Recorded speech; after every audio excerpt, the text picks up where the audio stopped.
Maven began with a simple problem. The US military had more video than humans could watch.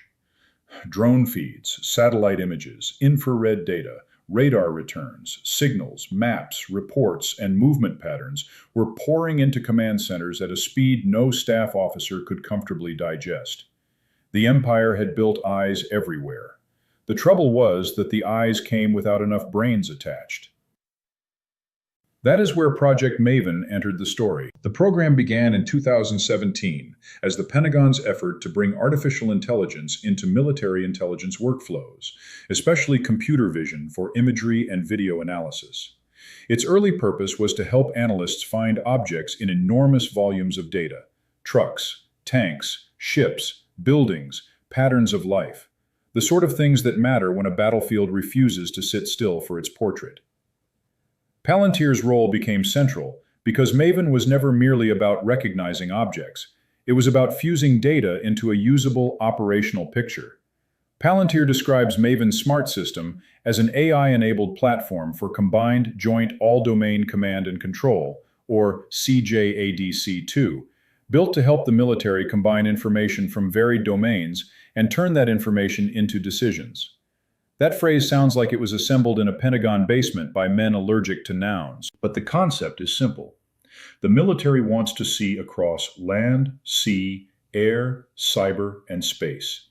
It wants to understand what it sees. Then it wants to act before the enemy can move, hide, spoof, jam, or shoot first. Maven is relevant to the space domain because space is now one of the main sources of the data that modern targeting systems need. A satellite does not win a battle by itself. It does not salute. It does not seize terrain. It does not hold a bridge. What it does is find, fix, track, characterize, communicate, and sometimes warn. It helps decide where power should go. That means the real value of space is not orbit in isolation. It is orbit connected to the kill chain, the logistics chain, the command chain, and the national decision chain. Maven is one of the clearest examples of that connection. Think of the battlefield as a vast board covered in moving pieces. Some pieces are friendly, some are hostile, some are civilian, some are decoys. Some are old data wearing a fresh hat and hoping no one checks the timestamp. Space systems feed that board. Commercial imagery can show construction at an airbase. Synthetic aperture radar can see through clouds and at night. Signals intelligence can show electronic activity. Missile warning satellites can detect launches. GPS provides timing and navigation. Communication satellites carry the orders. Weather satellites shape the flight plan. The whole thing has more dependencies than a Roman palace with bad plumbing. Maven's job is to help make that flood of information usable. Defense reporting has described the Maven smart system as a Palantir-supplied AI-enabled platform that fuses military systems and intelligence sources into one interface, compressing the process for finding and striking targets. In 2025, the Pentagon raised Palantir's Maven contract ceiling by $795 million, bringing it to roughly $1.3 billion, because demand across the force was growing. That matters for space because the space domain produces too much data for old command habits. A modern reconnaissance architecture can collect imagery faster than analysts can review it. A proliferated satellite constellation can revisit targets often. Commercial space firms can provide battlefield updates to militaries, journalists, insurers, shipping firms, and private analysts. The heavens are majestic, yes, but they also now behave like a very expensive group chat with orbital mechanics. The hard part is no longer collection alone. The hard part is sorting. Which image matters? Which movement is normal? Which vehicle is a launcher? Which ship changed course? Which radar went silent? Which ground station is being probed? Which satellite maneuver is routine? And which one looks like pre-conflict positioning? Maven turns space data into operational tempo. That is the key phrase. Operational tempo. Whoever can process data faster can often act faster. Whoever acts faster can shape the enemy's choices. In war, speed is not merely convenience. Speed changes what options exist. If a satellite spots mobile missile launchers, Maven-like systems can help prioritize detections, compare them with other sources, alert analysts, and move the information toward commanders.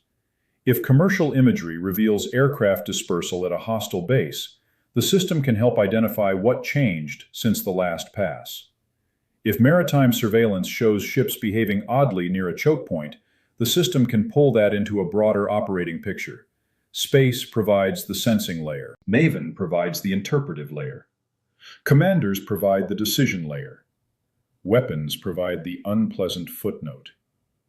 This is also why Maven matters to the U.S. Space Force. Space Force is not merely guarding satellites like museum pieces behind glass.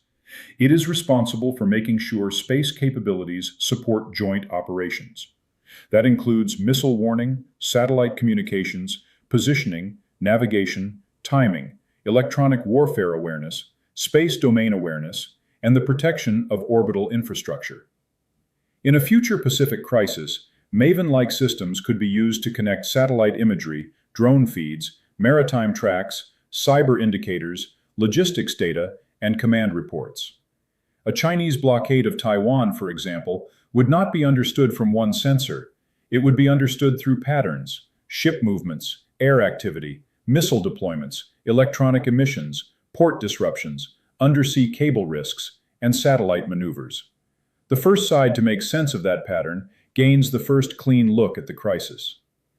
And in modern war, a clean look is a weapon. This is where the space domain becomes more than a support function.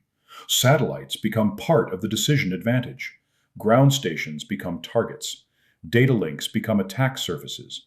Algorithms become staff officers with no pension plan. Cybersecurity becomes strategic survival. A Maven-enabled force depends on trustworthy data.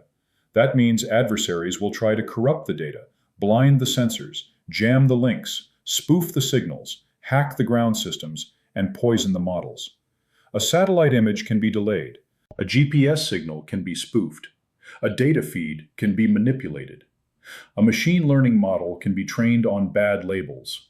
A ground terminal can be compromised. A common operating picture can become a common hallucination, which is a marvelous way to lose a war while staring at a very impressive screen.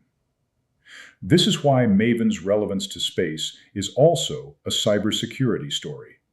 The more the military relies on AI-enabled command systems, the more every sensor, network, database, model, interface, and operator workflow becomes part of the battlefield.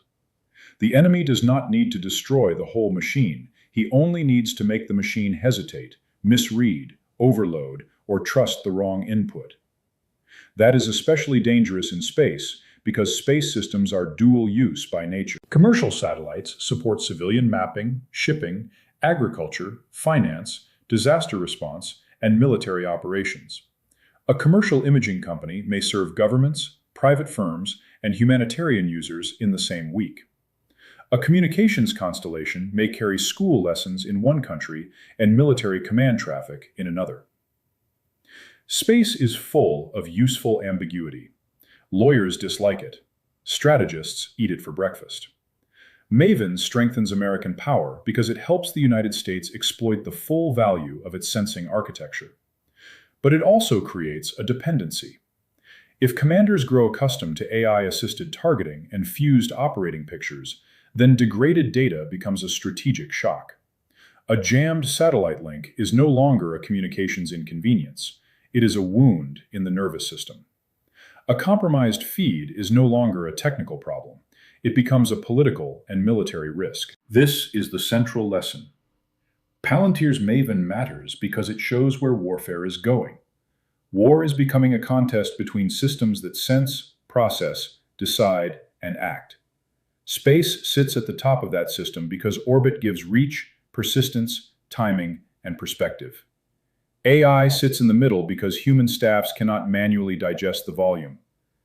Command authority sits at the end because machines may recommend, but states still bear responsibility for what happens when steel arrives.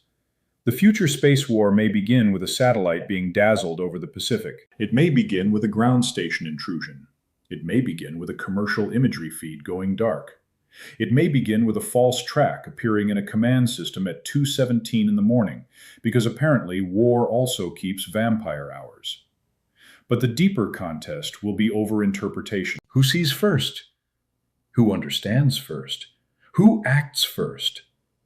Who keeps acting after the network is under attack? Maven is not a space system in the narrow sense. It is not a satellite, launch vehicle, ground station, or orbital weapon. It is something more revealing. It is the machinery that makes space power usable on Earth.